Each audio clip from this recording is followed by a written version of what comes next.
Turning to SMFFs now, and investors are looking for alternatives to cash up to make income shortfalls in the low interest rate environment. One such option is mortgage investments, and to tell us more is Nick Raphaely from AltX, and he joins us now live. Nick, great to have you on the program.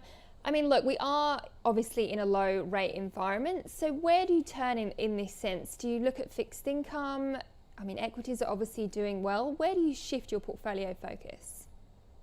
So it's interesting because we all know that Australians have a love affair bordering on an obsession with property.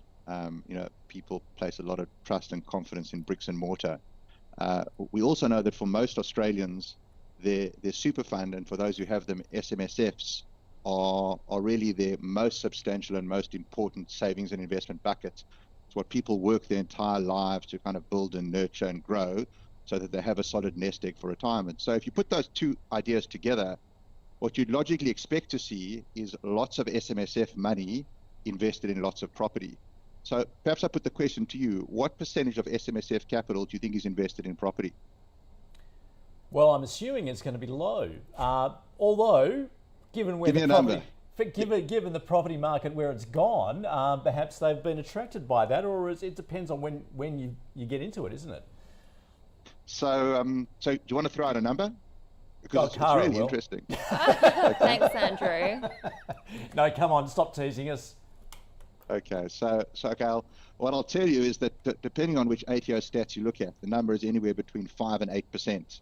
So it's as low as between 5 and 8%, and that compares to, say, listed equities, which according to the ATO stats, are 29%, and cash and term deposits are as high as 21%. So it's really not what you'd expect to see. We've got a country that loves property. We've got the biggest investment pool, which is not invested in property. When you start to unpick it, there's some pretty clear reasons as to why that is, though. Which are? So, I mean, a few things if you start to think about it. I mean, the first is diversification. Property prices are so high in Australia that if you take an SMSF and you want to buy property, you can probably only get into one property. You'd have to put the whole SMSF capital into one asset. So you can't diversify your SMSF. The second, obviously, is illiquidity. BHP you can buy and sell on the day. Property you can't. You're in for the long term. Time horizon is the third one. So when you buy a property, you've got to hold it for many years. Doesn't suit a lot of SMSF investors or the trustees. They want to be able to move in and out of assets. Things that are often overlooked are transaction costs is another example, or another reason. So when you buy a property, you've got to pay stamp duty. When you sell, you've got to pay agents' fees. Along the way, you've got to pay land tax and rates. All these things erode the yield which property would typically give to an investor. Finance is a key one. Interest rates are at all-time lows, but try and go and get finance to buy a property inside an SMSF. There are very, very few banks which offer the facility, and those that do are really not on attractive terms compared to what else you get in the market if you're buying outside of a super fund. So you put all of these factors together and you suddenly realize that you've got this nest egg in your SMSF. You want to try and buy property.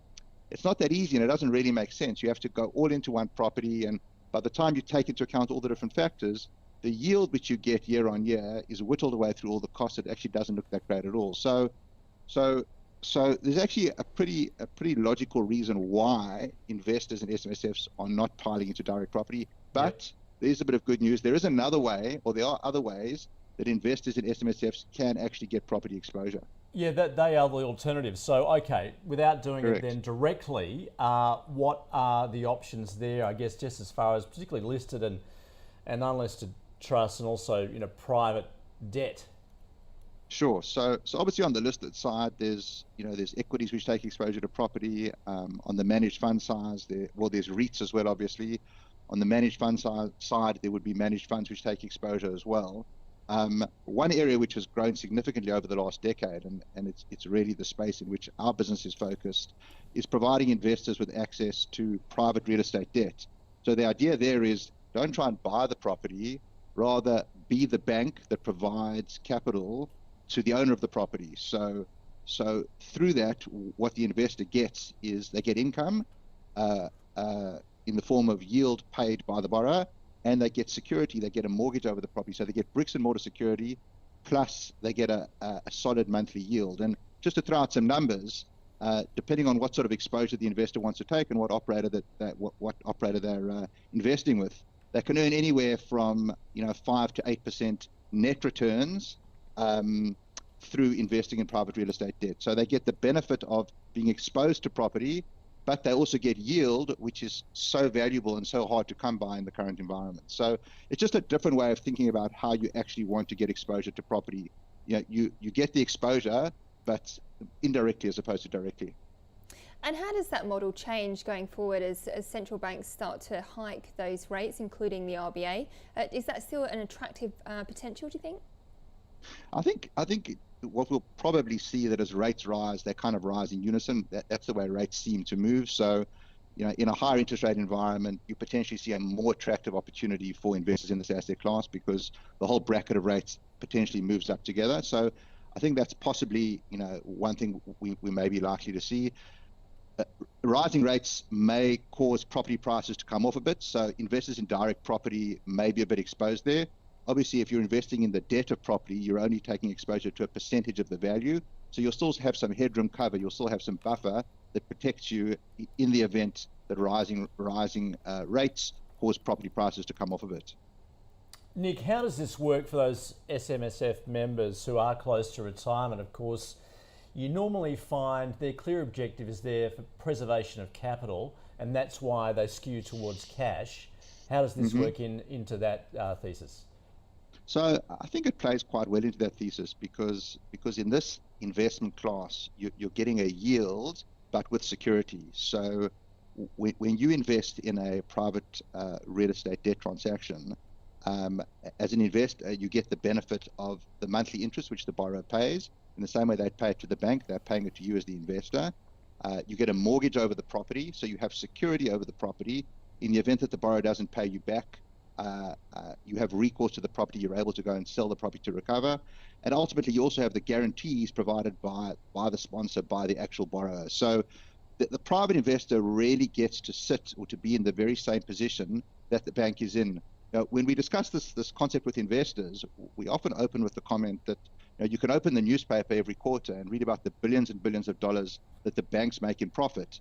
But yet when you turn up to try and put some money on term deposit, all you can get is 0.1%. So why is there this massive difference? Why are the banks making so much money, but private investors can't get anything out of the banks? And the reason is that there is this opportunity to be the bank as a private investor, and actually to enjoy some of those rich pickings with the security of the mortgage that the banks also enjoy. So Nick, how are all X involved in this process? So what we realized was that it's exposure to this asset class hadn't yet been democratized. The idea behind that is that when these deals are done, they are generally offered to a select few people, generally a small group of high net worth individuals that are shown the deal and invest in the deal. And it sort of occurred to us that Australians know property, they love property, they've got SMSFs that can invest. Investors the length and breadth of Australia, from Perth to Darwin, from Wagga to Melbourne, should have the opportunity to see these types of investments and be able to participate in them. And so what Altex has done is we've created an online technology platform where investors can log on, review, assess, deliberate on, and ultimately invest in first mortgage secured real estate transactions. So we like to think that we've played an important role in democratizing access to the asset class. So you could be sitting in Darwin or in Perth, as I said, there could be a deal in Melbourne. You can log on, you can review the deal, you can invest in it in a way you could never do before. So previously it would have been very clubby access. Today we've opened the access right up so investors the length and breadth of the country can participate. Nick, thanks so much for talking us through that opportunity. Thanks for joining us from Altex. Thank you.